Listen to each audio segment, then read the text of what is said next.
Welcome back, students. In the previous class, we had discussed the first three phyla, that is the Poriferans, then the Coelenterata and the Ctenophora, right?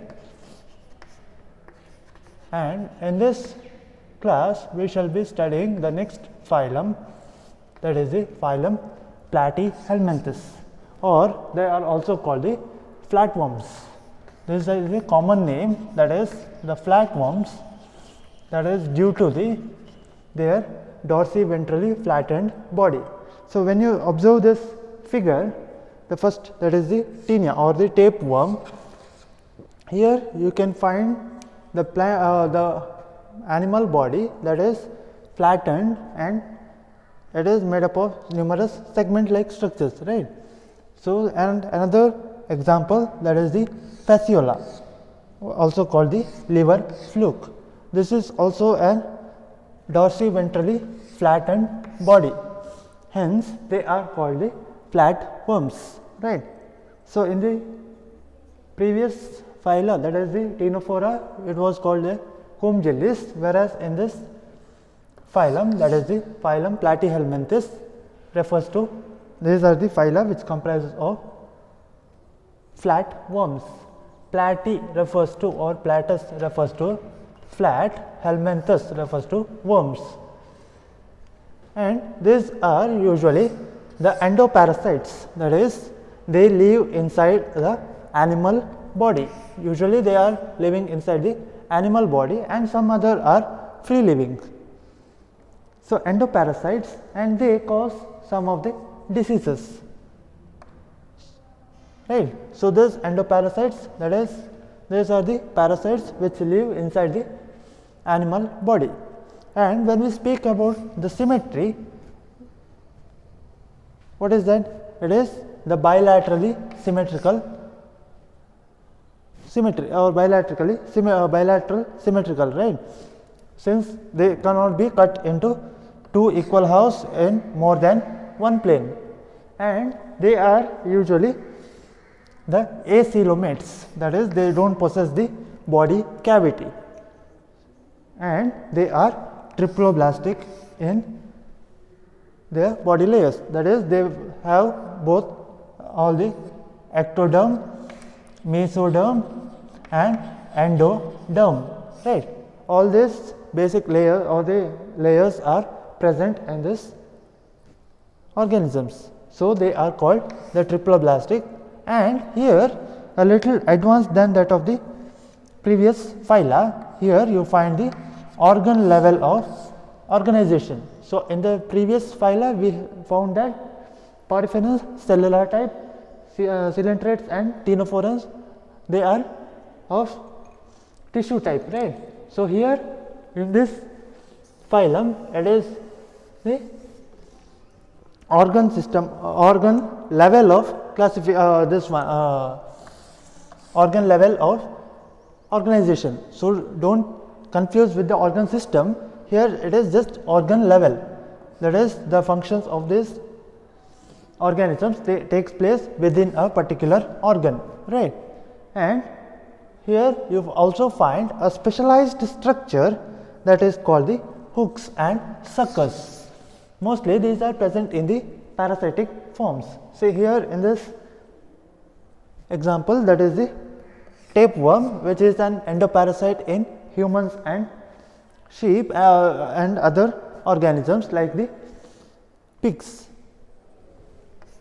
Pigs and humans, these are the hosts for this tapeworm. Here you find a hook like structure that is at the tip of the, or at the tip of this animal body, right.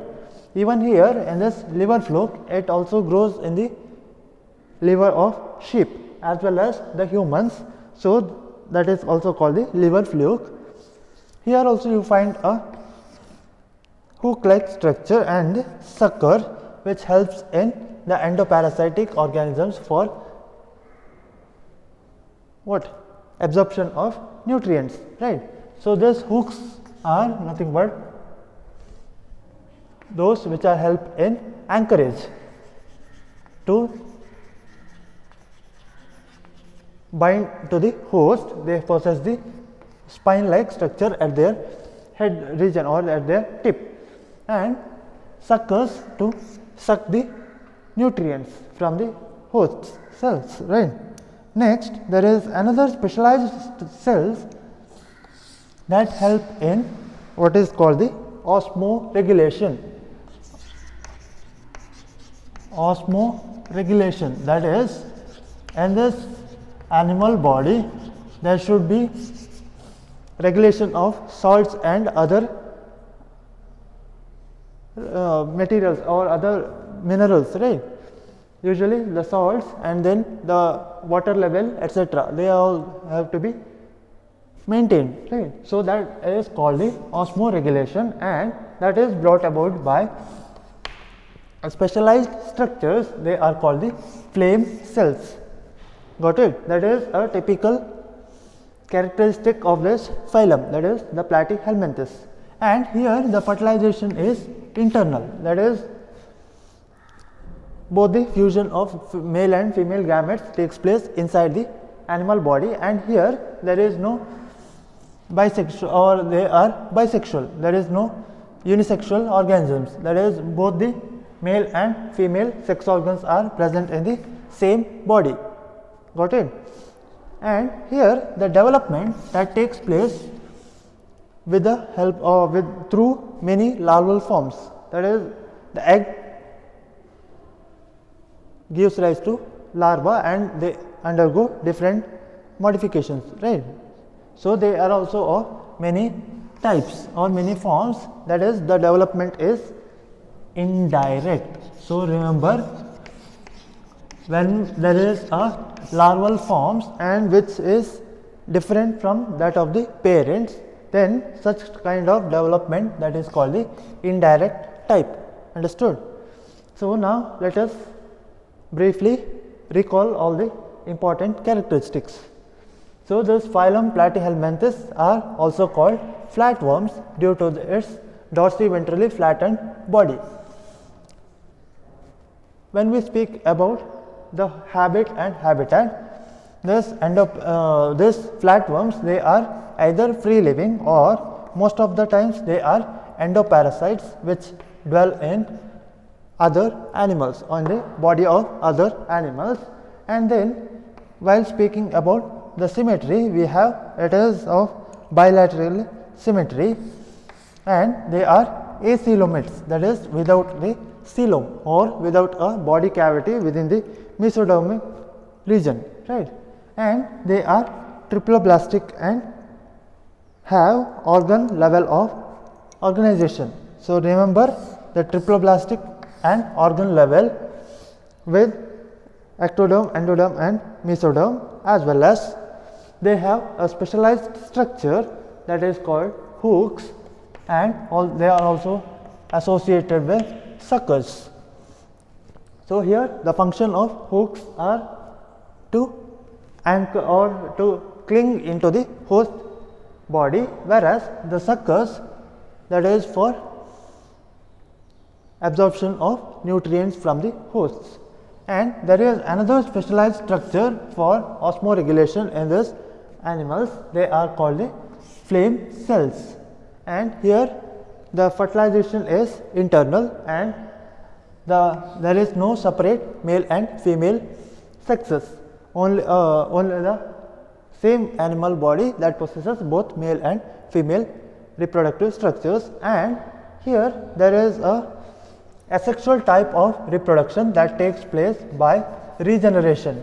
So this is a best example for regeneration, wherein a portion of the the animal body, if it is cut, it will grow into a new individual. So there is a very high level of regeneration.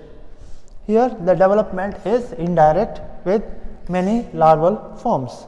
So that completes the phylum Platyhelminthes. So examples for Platyhelminthes, that is the Taenia or the tapeworm, and the other one that is Fasciola or the liver fluke, and the other one that is Planaria.